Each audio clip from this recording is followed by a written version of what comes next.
네, 오늘은 JR 글로벌 리츠 주주 서한에 대해서 짤막하게 한번 같이 살펴보고 가도록 할게요. 이거 지난주 8월 16일에 그 JR 글로벌 리츠 홈페이지에 공지가 됐어요.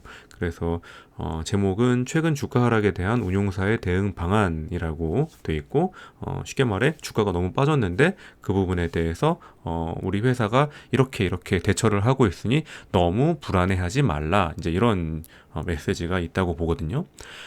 제가 지난번 영상 만든 게 8월 14일이었는데 조금만 더 영상 늦게 만들었으면 요거까지 같이 리뷰해가지고 두 번 일을 안 하는 건데, 제가 보통 한 달에 한 개 내지는 두 개 정도 영상 올리는데 이번에는 조금 일주일 만에 똑같은 종목에 대해서 이렇게 영상을 또 올리게 됐네요. 그만큼 이 주주 서한 내용이 이 JR 글로벌 리츠 투자함에 있어서 좀 투자 포인트, 그리고 좀 신경 써야 될 부분들, 그런 부분들을 잘 언급하고 있다고 생각하기 때문에 이번에만 좀 이렇게 쇼텀으로 간격을 두고 한번 올려보도록 하겠습니다. 다음번에는 아마 이제 진짜로 연말쯤이나 내년 2월 달에 ECB 어떤 스탠스나 금리 전망 같은 게 좀 확정이 된 다음에 그 다음에 좀 영상을 좀 올려보려고 해요.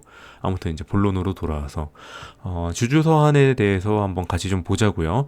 내용은 뭐 이렇게 막 많은데 사실 굉장히 좀 친절하게 디테일하게 잘 설명을 해놨어요. 근데 이제 너무 이제 주린이 뭐 비기너인 분들은 이조차도 좀 어려울 수가 있으니까 제가 좀 간단하게 목표는 한 10분 이내로 해가지고 녹화 끝내는 걸로 그렇게 좀 해서 진행해 보도록 하겠습니다.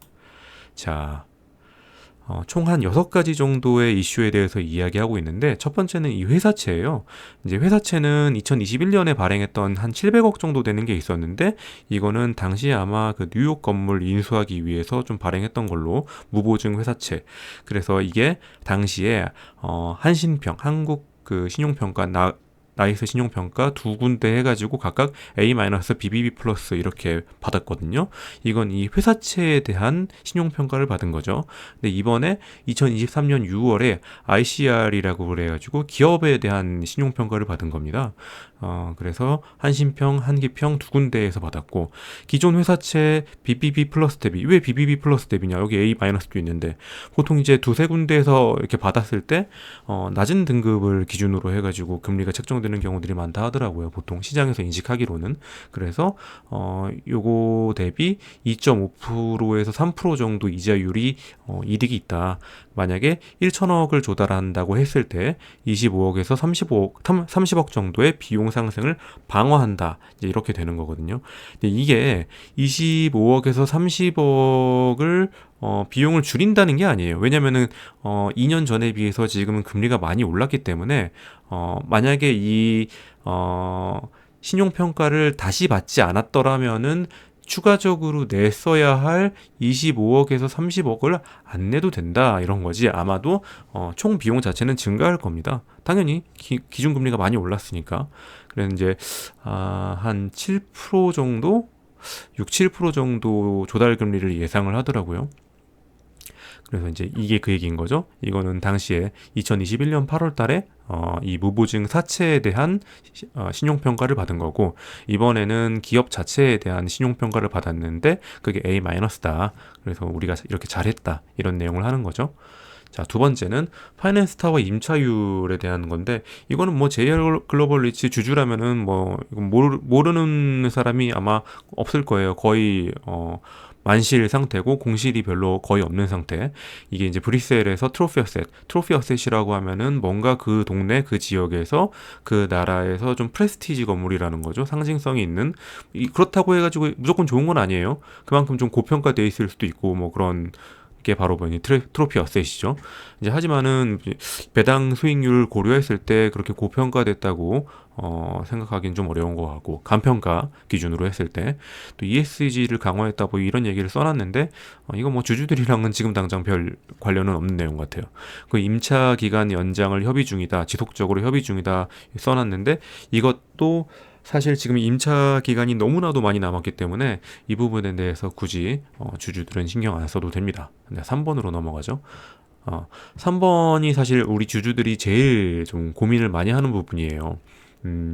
리파이낸싱 했을 때, 배당이 얼마나 영향을 받을 것인지.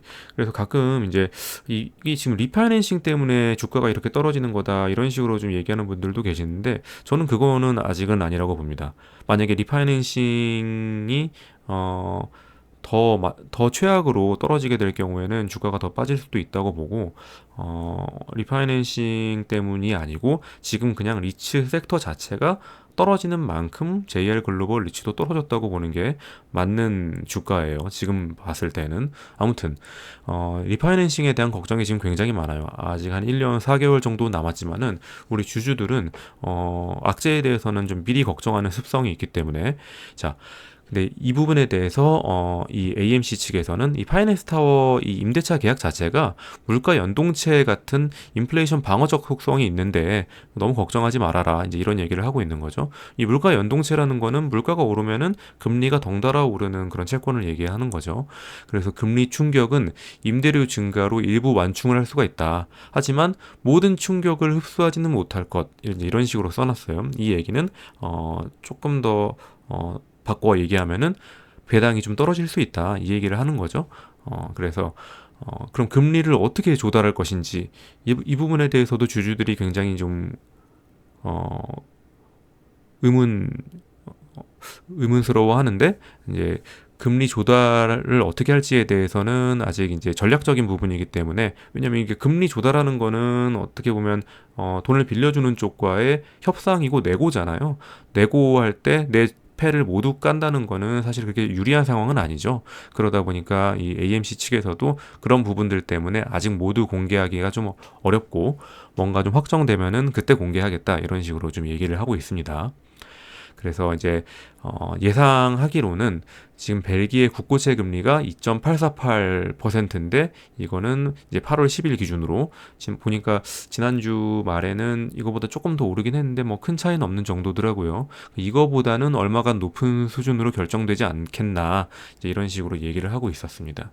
그래서 1년 4개월 뒤에 생길 수 있는 변수들이 너무 많기 때문에 예를 들어서 대출 시점에 리파이낸싱 시점에 금융기관들의 입장이 어떻게 바뀔지 만약에 뭐 매크로하게 뭔가 좀 변동성이 커지고 돈이 이렇게 딱 말라 들어가는 시간이라고 하면은 예전에 우리 그 강원랜드 그때처럼 그 스탠스가 갑자기 바뀔 수가 있죠.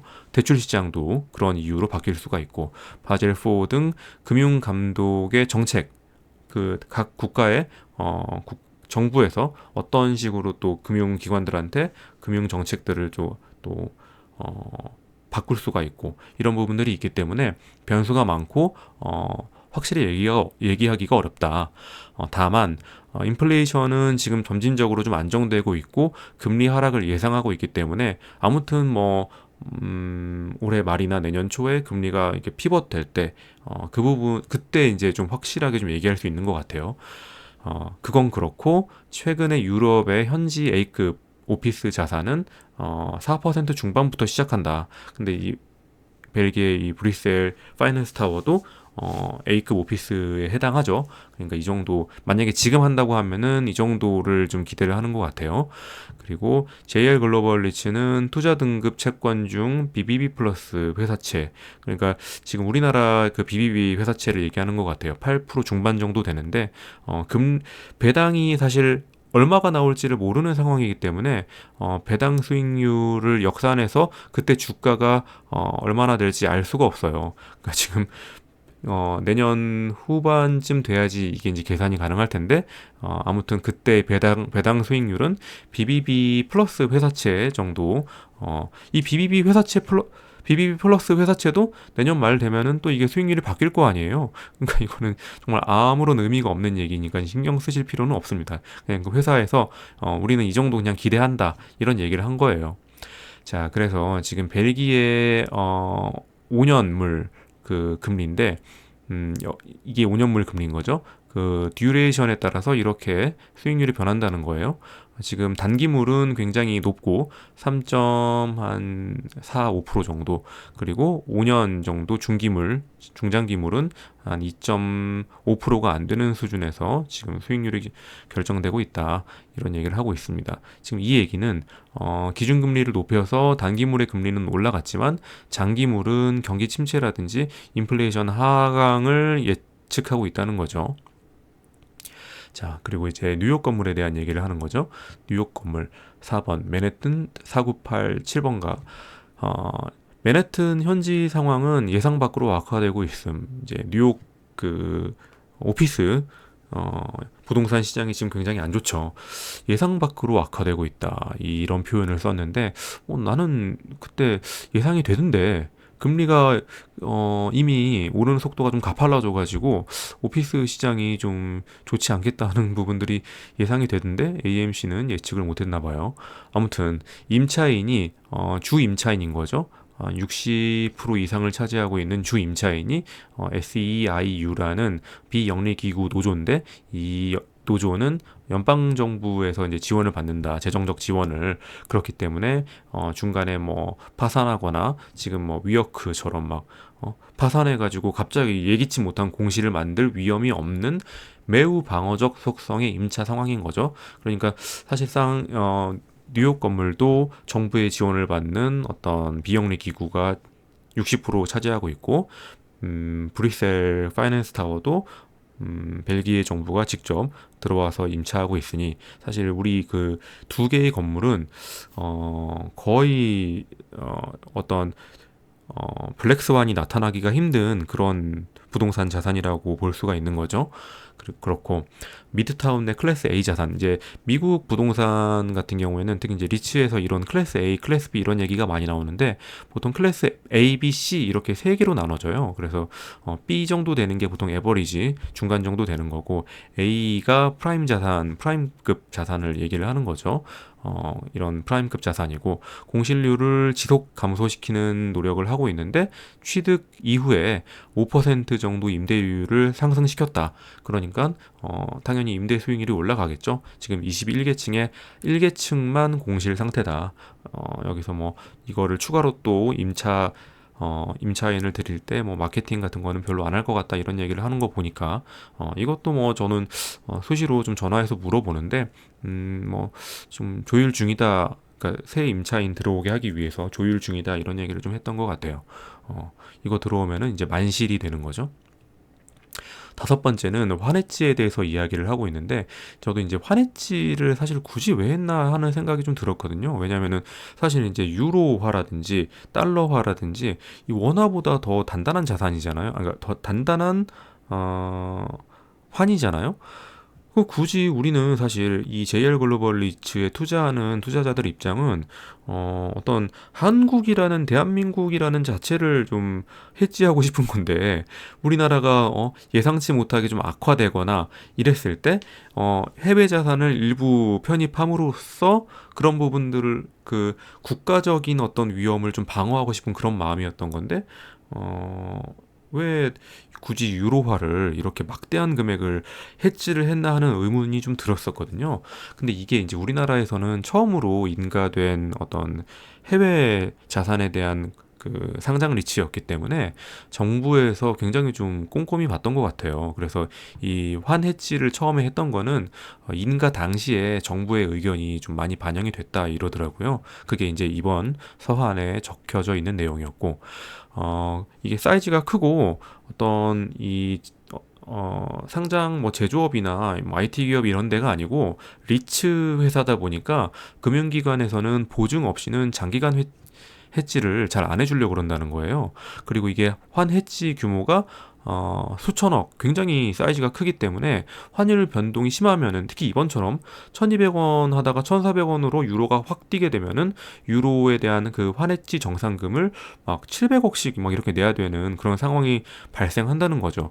그 정산금은 비용은 아니니까 당연히 손실도 아니지만은 700억 정도의 유동성이 감소한다는 거는 좀 단점으로 작용하게 된다는 그런 내용이 있습니다. 그래서 이건 나중에 환율이 다시 1200원대로 돌아오거나 하면은 이제 우리가 다시 환해지 정산금을 그때는 받게 되는 그런 구조지만은, 아무튼 지금처럼 좀 이 유동성이 중요한 시기에는 이게 이제 좋은 호재로 작용하지는 않는 거죠.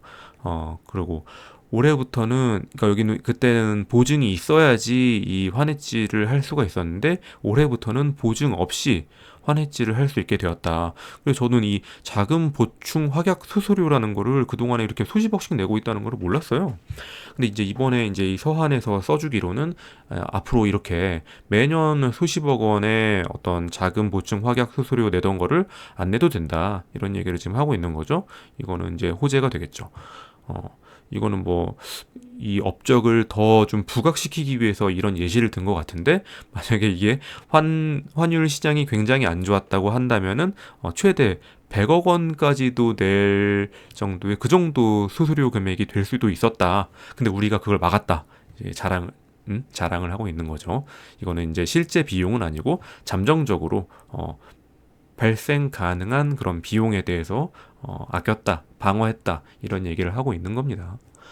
주가는 지금 사실 배당에 대한 불만이 1번이고, 배당에 대한 불안감이 1번이고, 주가에 대한 불안이 2번인데, 사실 지금 주가가 한 1년간 18% 정도 하락을 했다, 이런 거죠. 작년에도 좀 이미 좀 어느 정도 떨어졌었는데 어쨌든 1년간 하락을 이만큼 했다. 근데 이거는 KRX 리츠 탑10이 23% 이상 빠졌기 때문에 그것보다는 이제 선방한 편이다, 이런 주장을 하고 있어요.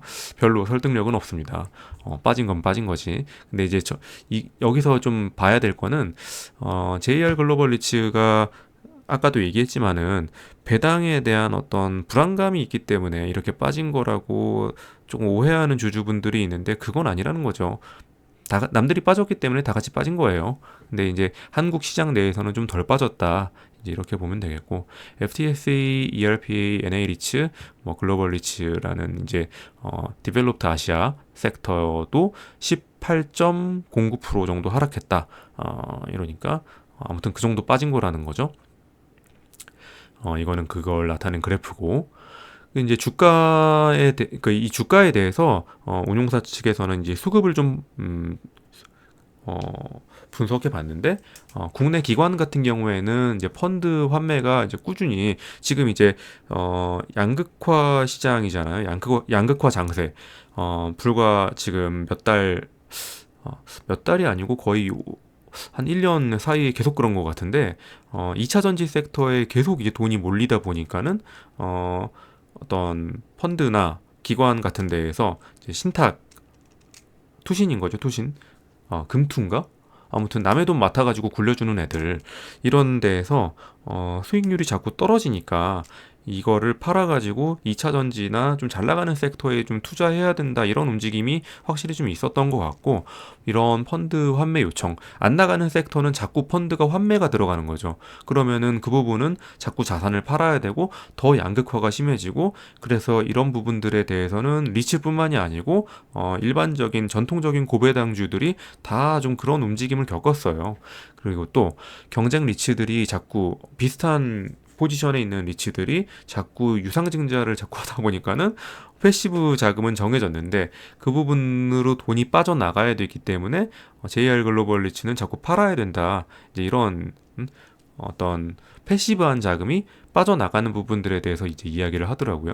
또 이제 외국계 같은 경우에는 미국도 지금 뭐 오피스 리츠들이 있을 거 아니에요. 그 친구들 지금 배당 수익률이 굉장히 높아요. 물론 지금 미국에 있는 어떤 예를 들면은 뭐 아까 얘기했던 뭐 클래스 A가 아니고 클래스 B, 클래스 C, 이런 오피스 시장은 거의 뭐 지금 실제 공실률이 너무너무 심해서 뭐 좀 상업용 부동산발 금융위기까지 걱정해야 되는 그런 상태잖아요.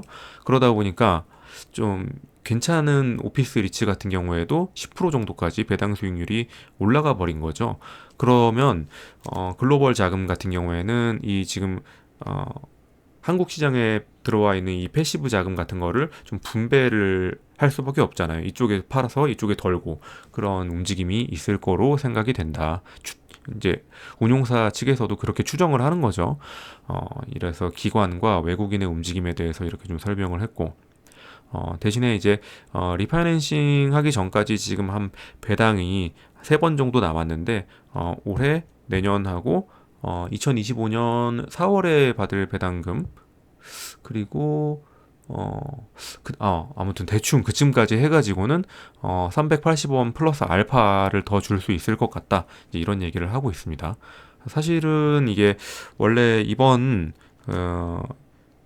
10월에 우리가 받을 배당금도 사실 증액이 됐었어야 됐어요. 왜냐면은 작년 2022년에 그 벨기에 헬스 인덱스가 폭등을 했고, 그 부분이 이제 올해 10월에 받을 배당금부터 적용이 됐어야 됐는데, 그 아까 얘기했던 그 막대한 환해지 정산금 때문에 그 정산금을 예탁을 해야 되기 때문에 배당 재원이 줄어들어 버린 거죠. 심지어 그 배당 재원만으로 안 돼서 그때도 좀 회사채를 발행했던 그런 부분들이 있었고, 그래서 이번 그 정산금이라는 거는 이제 일회성 자금 이동이 있기 때문에 내년 4월에 받을 배당금은 저도 좀 확실히 좀 증액이 될 거라고 생각을 해요. 그래서 2025년에 받게 될 배당금이 몇십 원 줄어든다 하더라도, 만약 그게 몇십 원이라고 한다면은 2024년에 받을 추가 배당금으로 어느 정도 상쇄가 되지 않을까, 이제 이렇게 생각을 하는 거죠.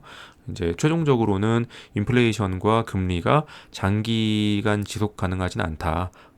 구조적으로 그렇게는 불가능하다. 언젠간 떨어진다. 이렇게 이제 얘기를 하고 있는 거죠. 사실 지금 유럽 같은 경우에는 당장 올해 뭐 연말부터는 침체에 대한 걱정을 좀 해야 될 겁니다. 성장률이 많이 떨어지고, 내년 같은 경우에도 벌써 지금 침체에 대한 움직임이 있는데, 그게 또 이제 유로존 자체 내에서도 국가마다 좀 상황이 좀 다르기 때문에 뭉뚱그려서 얘기하기가 좀 어려운 부분은 있죠. 자, 그래서 이제 마무리 뭐 본질적인 이야기인데, 결국에 리츠의 가격은 자산 가치에 소렴한다. 이거는 뭐 모건 스탠리에서 내놓은 자료를 이제 인용을 했는데, 자산 가치가 그러니까 이거는 이제 사실 미국 자산이기 때문에 좀 프리미엄을 좀 받는 그런 부분들이 있는 것 같아요. 여기 지금 0%를 조금 상회하잖아요. 자산 가치에 대한 프리미엄이 일단 있고 배당 수익률이 있으니까 거기서 오르락 내리락 하는 건데, 우리나라 리츠가 이제 이렇게 될지는 잘 모르겠어요. 이미 좀 이 K 리츠는 신용을 좀 잃기 시작해가지고, JR 글로벌 리츠는 뭐 잘한다 하더라도 다른 특히 뭐 스폰서 리츠 이런 애들 좀 어려운 부분들이 있는 것 같은데, 아무튼 뭐 리츠가 안전하다는 거는 이 부분 때문인 거죠. 사실 순자산 가치에 장기적으로 수렴을 하는데, 그게 사실 이렇게 몇 년 단위로 사이클 이 보면은 94년에서 98년까지 무려 4년간 장장 올랐다가 98년에서 2000년까지 97년에서 2000년까지 3년간 그냥 이렇게 주구장창 거의, 지금 이게 플러스 30에서 마이너스 20까지 간 거니까 고점에서 저점까지 50%가 빠진 거 아닙니까? 근데 이제 이런 움직임들이 있긴 하지만은 이렇게 20년, 30년의 어떤 세월을 봤을 때 결국에는 이 순자산 가치에서 오르락 내리락 한다는 거죠. 그래서 제가 지난번 영상에서도 말씀드렸지만은 이 본질 가치가 변하지 않으면은 사실 주주들 입장에서는 크게 걱정할 필요가 없어요. 그러니까 이거를 주가가 오르내리는 거에 대해서 불안감을 느끼는 만약에 불안감이 심하다, 이런 부분들은 아주 좋은 투자처 뭐 예금이라고 예금을 하시면 됩니다. 거기 예금은 이렇게 변하지 않아요. 항상 통장에 찍혀 있는 잔고가 일정합니다. 예, 주식이란 놈이 원래 이래요. 그래서 아무튼 뭐 주주 서한에 대한 내용은 이 정도까지 하기로 하고, 이 JR 글로벌 리츠는 저는 뭐 이전 영상에서도 얘기했듯이 배당금 받으면 그걸로 한 1%, 2% 조금씩 사면서 조금 평단가 낮추면서 그냥 그렇게 두고 가려고 그래요. 별로 이제 이 최근에 주가 하락에 대해서는 별로 크게 걱정하는 부분은 개인적으로는 없어요. 근데 이제 다른 주주분들은 또 많이 불안할 수 있으니까 참고하시라고 제 영상을 좀 올려봅니다.